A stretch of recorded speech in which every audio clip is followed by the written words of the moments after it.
Come on over, it's time for Tim Friend. Alright, Weiner poops, get ready for another fucking episode of Tim Friend. Hyper-aggression, being a man in the house tonight. There's gonna be no dialogue reading, it's just gonna be me playing the game, talking about how awesome it is when you 360 no-scope an enemy mage using one of your incredibly awesome cavaliers. With their super high movement, they can kill anyone, anything, anywhere. Their versatility is what leads them to be the best Fire Emblem units of all time. That's right, I'm here. Oh, fuck, I can't keep that shit up, dude. That's too much fucking energy, and I'm just here being sick. Like a gross person. You might remember me being sick from last recording session. And, it definitely got worse in between those times, and then got better. So, I've still got this fucking cough in the back of my throat, and my nose is alternating between running and stuffy and fine.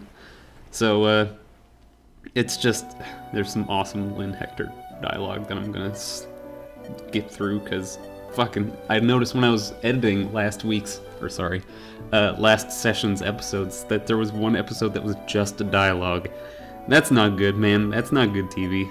So, fuck it.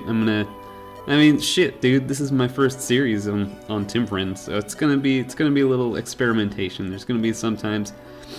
Alright, well, Lynn is getting incredibly dark here while I talk about how Tim Friend is, operated, but whatever, that's Tim Friend.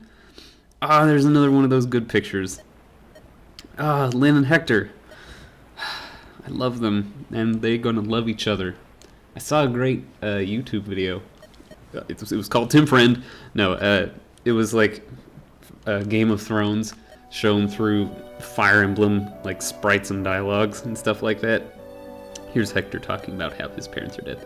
But it was really good. It had Hector as Robert Baratheon and Lynn as Lyanna Stark, which is sort of punny, makes sense. And it was sort of like Hector always loved Lynn and was forced to marry someone else for affairs of state. It was really good.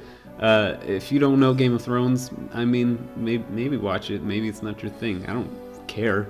I'd read the books, but I'm more of a book readingsman. Jesus. The most recent season of Game of Thrones, if you know me in real life, I've probably told you about this because I'm very proud of not being interested in things that many other people are interested in. But I'm not.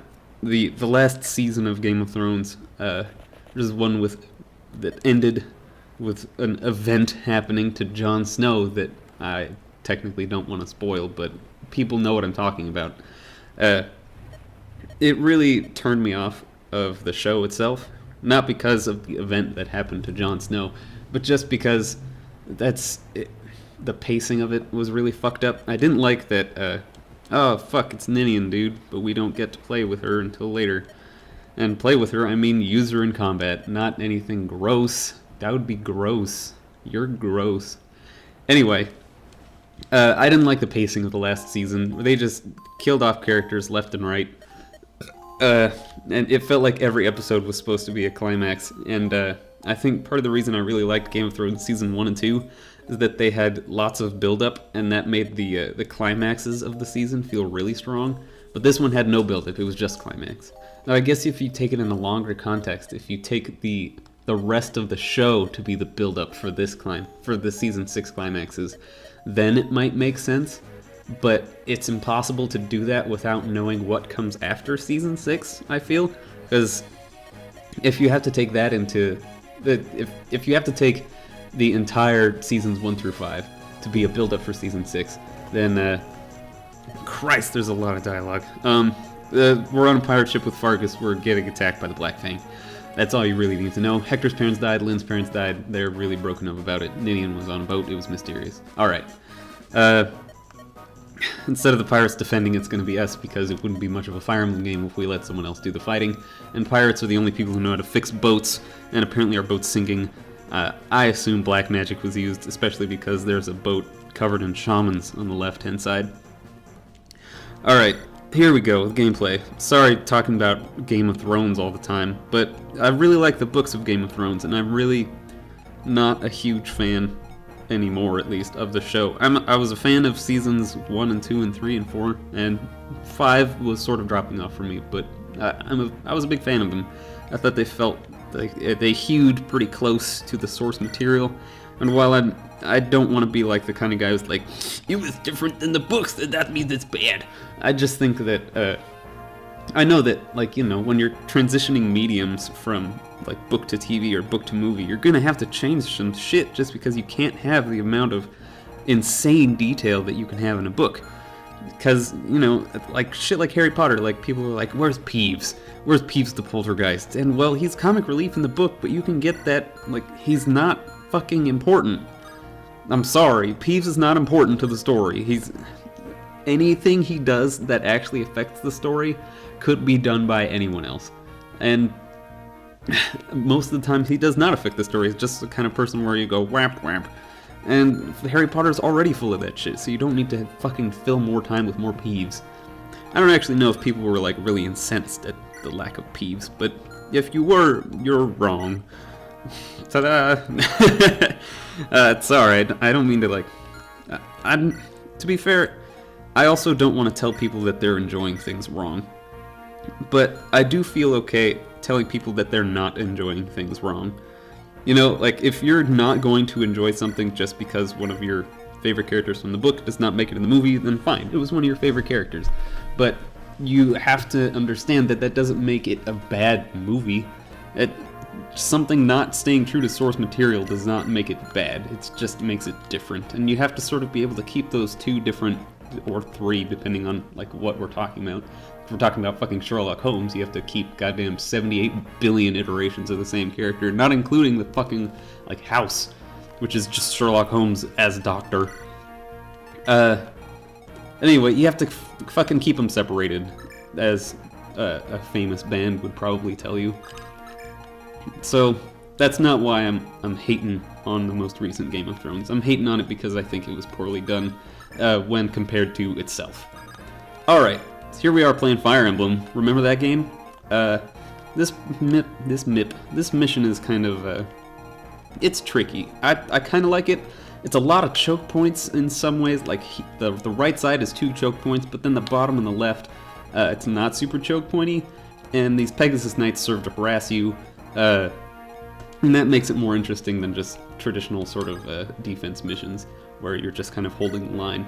I want to check out Canis, because right now we do have 2 magic users in Urk and Priscilla, even though Priscilla can't use any offensive magic yet.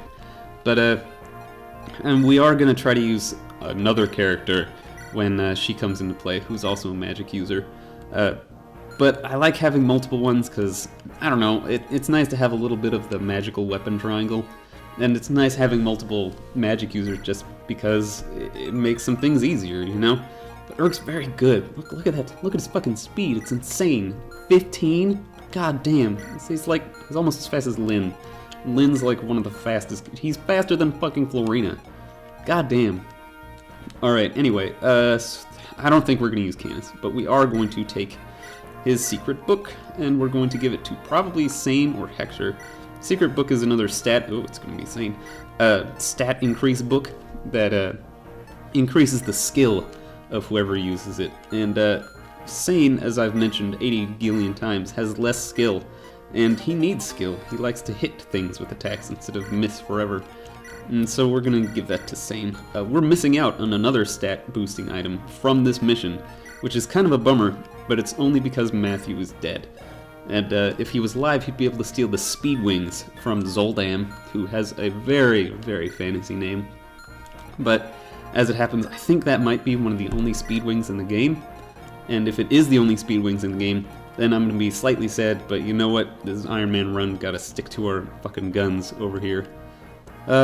Let's trade back Marcus's hand axe to Hector. Now, this is the first time we're not bringing Marcus, and that's sort of because we've grown up, in a sense. We've finally got most of the units that we're going to be using for the rest of the game. And so I hope you like them, because if you don't, you're kind of shit out of luck. That's hilarious, yes. Sorry, I'm swallowing a lot, because I think my sinuses are draining into the back of my throat.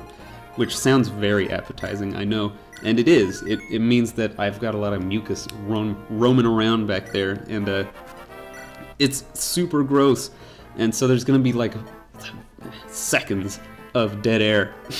Oh god, because it's better than... I'm gonna try like hawk up as loogies between episodes, just so you know. I hope that you will keep that in mind, that I am definitely hawking up loogies.